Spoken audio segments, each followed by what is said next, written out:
This book is it's like 350 pages, and it was a very long study of me trying to figure out how Chad Daybell and Lori Vallow, two people with wild religious beliefs, could meet. Like, what were the circumstances that would bring two people that had these beliefs together, especially if they were so as fringe as everybody says. So to me, in order to answer that, I had to go back all the way to the beginning of their lives, which is often what I feel like I do on extremism work, is I just go as deeply as I can, and tell their story of their upbringing. You know, were these ideas that they learned or from their parents? Was it passed down to them? Was it intergenerational? So in the case of Lori Vallow, she was raised in Southern California in the San Bernardino area, raised it by all means in a very traditional California American household. You know, she was a cheerleader. She was the kind of young Mormon who went to like a religious school every day before she went to her public high school. Raised in a big family, you know, they went to church every week, but they also, you know, kind of were living this more lavish lifestyle. They went to Hawaii a lot. The father ran for city council at a certain point. What I started to realize was that at a certain point, Lori's father, his name is Barry Cox, he started to develop a pretty serious anti-government belief system. So to me, you know, this was the world I was familiar with. Like, okay, here's something interesting that isn't normal, I would say. He decided he didn't want to pay the IRS anymore. And I think that's a really common thing. That's a common point of radicalization for a lot of people, is that they're like, why should I pay the federal government all these taxes?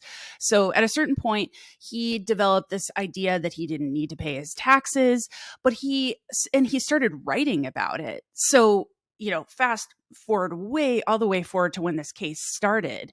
On the day that Lori Vallow was arrested in March of 2020 in Hawaii, her father published a book called How, I'm going to get the title wrong. It's basically about how Americans can fight the IRS.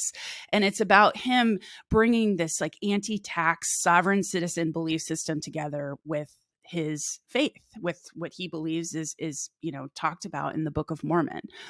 So I think that's the short story of Lori Vallow, is that she was raised in a household where her dad stopped paying taxes. That was something that happened when she was in high school. She then went through a variety of marriages and that went awry. And I think that's probably the best I can describe her.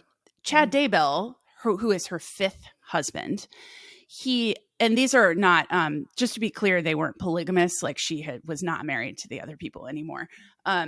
So her fifth husband, although there was some overlap between Charles and Chad. Absolutely. Yes, definitely overlap. In the affair realm, not the polygamy realm, but yes.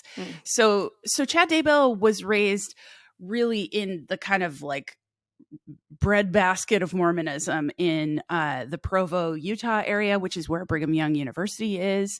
You know, he's just your kind of classic Mormon story, knows all of his pioneer ancestors that came west, that settled into Utah. He described himself as a scripture nerd, and that he was the kind of guy who would drive around his small town and people would think, oh, him and his friends are out cruising for girls, but really they were just talking about scripture. He actually writes this. So it's like, he's like a Bible nerd. He goes to BYU, he studies journalism, he goes on a mission, you know, kind of does all the like A to Z of what you're supposed to do as a good Mormon guy. And eventually he starts to become really interested in the stories of near-death experiences, which is a big part of the book that I wrote, is talking about why near-death experiences are appealing to some people on the fringes of the LDS Church. Essentially, he, at a certain point, claimed he had had 2 near-death experiences, which I asked his brother about, and he was like, yeah, that's news to me. I've never heard of him having near-death experiences. But I think what Chad Daybell realized was that near-death experiences could give him a sort of certain celebrity within fringe LDS circles. He was an aspiring writer and was having a really hard time selling his books. And all of a sudden, when he became a near-death experience celebrity, I would say, and that's, air quotes around the word celebrity because it was a pretty small world. But he could get kind of, some fame for that. So he talked about his near-death experiences, how it gave him a certain access to the spirit world, how he could see beyond the veil and speak to, his ancestors and things like that. And so at a certain point, Chad really kind of goes from this pretty, normal Mormon guy into this world of fringe near-death experiences and coming up with these kind of wacky spiritual ideas. And I say wacky because they are seen by people, I would even say probably at the edges of the Mormon church is really out there. So he starts kind of traveling around these circuits, selling his books, doing speeches, talking about his ideas. And these are the circumstances with which Lori and Chad eventually meet in 2018 in Utah at one of these fringe belief overlaps.